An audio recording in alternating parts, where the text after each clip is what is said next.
Amerikanaca pravaša, poglavniku, sudjelovali su pravaški suborci iz svih nezavisne države Hrvatske.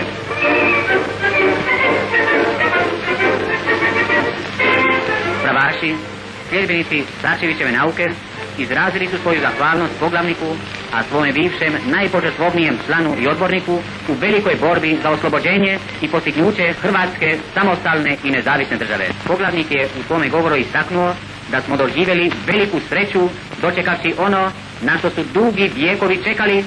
Doživjeli smo ostvarenje slobode hrvatskog naroda, doživjeli smo uspostavu nezavisne države Hrvatske.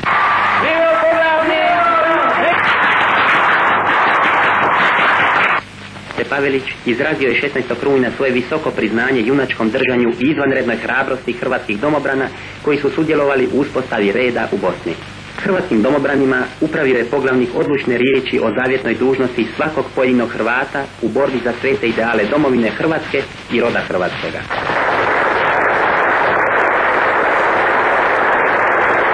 Za hrabro držanje za vrijeme uspostavljanja reda u Bosni promaknuo je poglavnik između ostalih u čin poručnika Nikolu Vulića, a u čin zastavnika Ivana Grgića.